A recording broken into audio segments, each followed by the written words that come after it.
महाराज जी के चरणों में त्रिबार नमोस्तु नमोस्तु नमोस्तु। बोले पूज्य गुरु और अरहत सागर जी महाराज जी की जय जय जय। महाराज जी मेरा प्रश्न यह है कि मंदिर अभिषेक और ये शांति धारा, इसमें ज़्यादा समय बिताना चाहिए या साधुगण की वैयावृत्ति आहार विहार इसमें समय ज़्यादा देना चाहिए? बहुत अच्छा आपने प्रश्न किया। वर्तमान परिस्थितियों को देखते हुए सबसे पहले प्राथमिकता किसको देना चाहिए?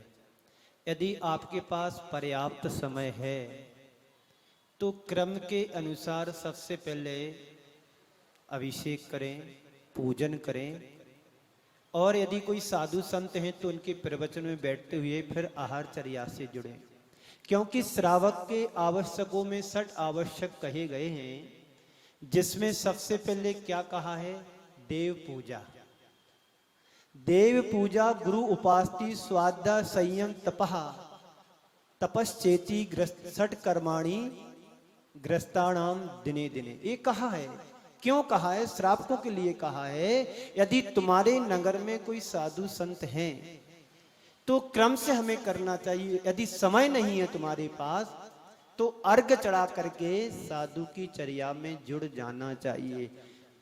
मंदिर का धर्म एक रूटीन रूढ़िवादी बन गया है, लेकिन प्रैक्टिकल में यदि धर्म देखा जाए तो साधु की चर्या से जुड़ करके ही सही धर्म होता है। हर पल हर क्षण उनकी चर्या में आप जुड़ेंगे तो तुम्हें स्वाध्याय ही सब कुछ वही है। उनकी चर्या को देख करके अपने आप को बदलने का अवसर भी मिलता है। तो श्रावक के जो 6 आवश्यक हैं उनका पालन करें और मंदिर में भगवान की पूजन भी करें, स्वाध्याय भी करें। गुरु उपासना कब करोगे? रोज तो गुरु तुम्हारे पास रहते नहीं हैं।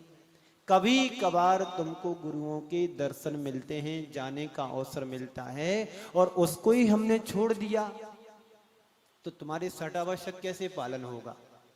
बोलो। गुरु तो मंदिर में बैठा नहीं सकते हमेशा के लिए, कभी कभार मिलते हैं। तो जब जैसा मौका मिले अपने आप को जुट जाना चाहिए। चाहे तन से जुड़ो, चाहे मन से जुड़ो, चाहे धन से जुड़ो, चाहे वचन से जुड़ो, पर जुड़ो, कहीं ना कहीं जुड़ो और अपनी आत्मा का कल्याण करने का सुप्रयत्न करो। नमोस्तु गुरुदेव। श्री के चरणों में त्रिबार नमोस्तु नमोस्तु नमोस्तु। महाराज जी, सम्यक प्रगति किसे कहते हैं और चल मल अवगढ़ दोष किसे कहते हैं? कृपया समाधान दीजिए। आपने प्रश्न किया है सम्यक्त प्रकृति किसे कहते हैं, इसमें चल मल अगाड़ आदि जो दोष लगते हैं वो क्या कहलाते हैं? तो सम्यक्त प्रकृति उसे कहते हैं जिसके उदय से छायो सम्यक। सम्यक दर्शन में चल मल अगाड़ आदि दोष लगते हैं, उसे सम्यक्त प्रकृति कहते हैं। और इस सम्यक्त प्रकृति में ही ये तीनों दोष पाए जाते हैं। चल का मतलब होता है तीर्थंकर सभी हैं और समान शक्ति वाले हैं। आप जिन भगवंतों के मंदिर जी में दर्शन करते हैं, 24 तीर्थंकर सभी एक समान शक्ति वाले होते हैं। 1% भी कहीं अंतर नहीं है, एक परमाणु मात्र का भी अंतर नहीं है।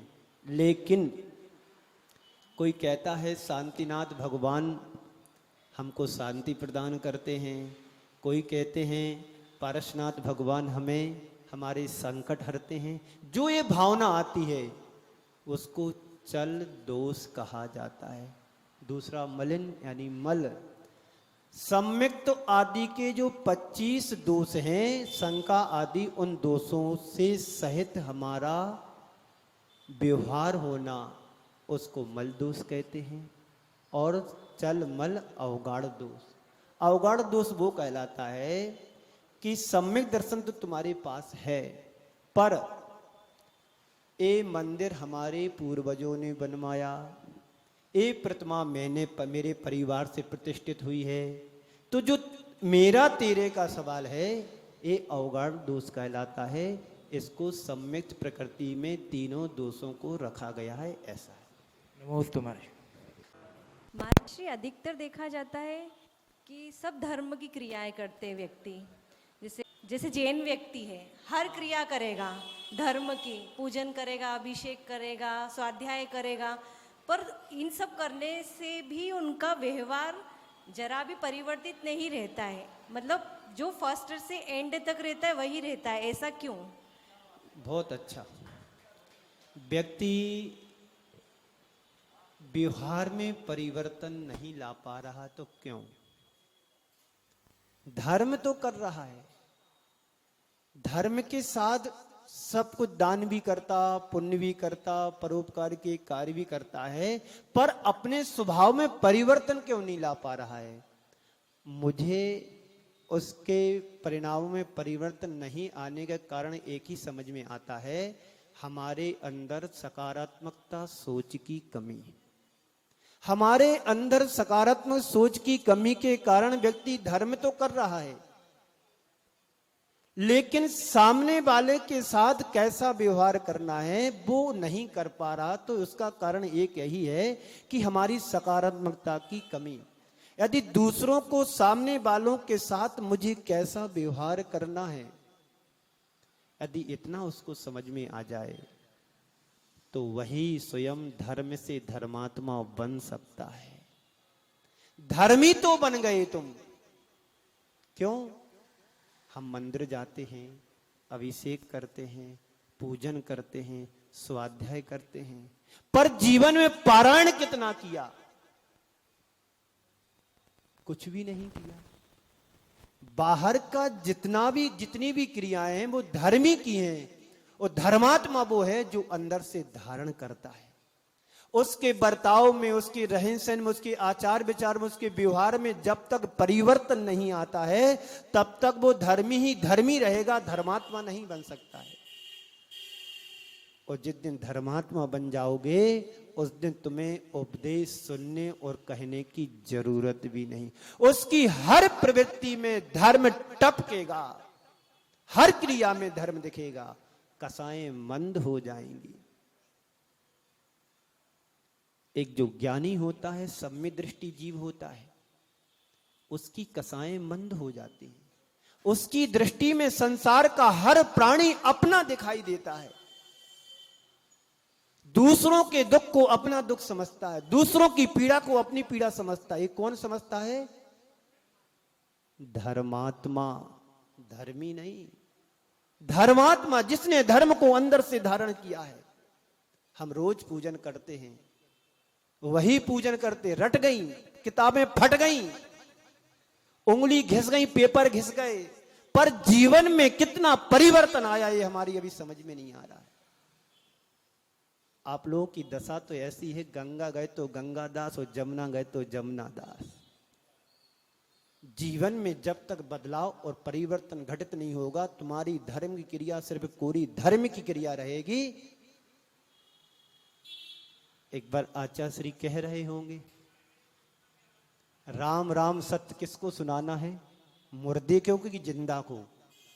जिंदा को सुनाओगे तो मुर्दे को सुनाने की जरूरत नहीं पड़ेगी। और हम जिंदों को तो सुनाते नहीं है और मुर्दों को ऊपर सुनाते। राम राम सत्य है, पराया माल अपना है। धर्मी नहीं, धर्मात्मा बनो तो जीवन में बदलाव घटित होगा।